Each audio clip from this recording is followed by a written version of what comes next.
ডিমেরও একটা দাম আসে, 20 থেকে 25 টাকা একটা ডিমের দাম আছে। এই ডিমটা মাইরেন না। ওবায়দুল কাদের খুব বাজে বাজে মন্তব্য করতো, ভাঙ্গা রেডিওর মতন সারাদিন কথা বলতো। এখন এই নাসিরউদ্দিন পাটোয়ারি ভাঙ্গা রেডিও, এই ডোল বাজে না। এই জামাত, এলসিপি এবং যারা জোট করছে তারা ভোট কারচুপি করার সম্ভাবনা বেশি আছে। বর্তমান জামাত আর এনসিপি তারা যে জোট করছে, তাদের মাঠে কোনো ভোট নাই, এই জন্য তারা জোট করছে। এবং তাদের গায়ে যারা ডিম মারে, আসলে এই ডিমেরও একটা দাম আসে, 20 থেকে 25 টাকা একটা ডিমের দাম আছে। এই ডিমটা মাইরেন না। কারণ হলো তারা যে কথা বলে, এই কথাগুলো জনগণের কাছে যায় না। জনগণের কথা বলতে হবে জনগণের কাছে, এমন কথা যে কথা জনগণে ভোট দিবে, তাদেরকে তো ভোট দিবে না।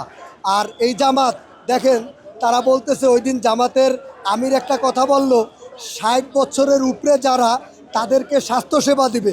আরে 60 বছরের পরে তো মানুষ মারাই যায়, তাদেরকে আবার স্বাস্থ্যসেবা কিভাবে দেবে? এগুলো হলো উলফাট কথা। কারণ হলো তারা হলো মোনাফিকি কথা। আগামী দিন জাতীয় এই নির্বাচনে আমরা একটা সংখ্যা করতেছি। আমাদের লিডার বা চেয়ারম্যান বলছে যে তাহাজ্জুদের নামাজ পড়তে হবে মাঠে, আর ফজরের নামাজ পড়তে হবে ভোট কেন্দ্রে। কারণ কি জানেন?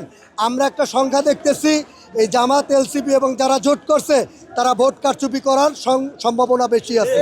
অতএব যারা যারা চাঁদাবাজ এবং জুলুমাজ, তারা কিন্তু আজকে বিভ্রান্ত সৃষ্টি করতেছে। নাসির পাটোয়ারির মতন লোক, তারা তো পাগল।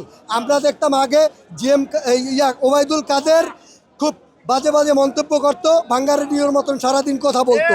এখন এই নাসিরউদ্দিন পাটোয়ারি ভাঙ্গা রেডিও, এই ডোল বাজে না, এই ডোলে এর কথা কেউ শোনে না।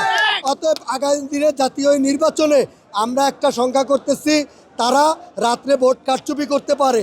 এই জন্য আমার লিডার এই কথা বলছে, ফজরের নামাজ আপনারা ভোট সেন্টারে থাকবেন, আপনারা পাহারা দিবেন, তারা ভোট কারচুপি করার একটা সম্ভাবনা আছে। আর একটা কথা দেখেন, তারা অলরেডি বিদেশি প্রবাসীদের ভোট কারচুপি করছে।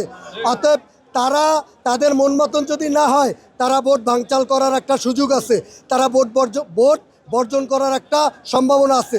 অতএব আমি বলতে চাই, জাতীয় এই নির্বাচনে সবাই ঐক্যবদ্ধভাবে নির্বাচন করেন, এই নির্বাচনে অংশগ্রহণ করেন।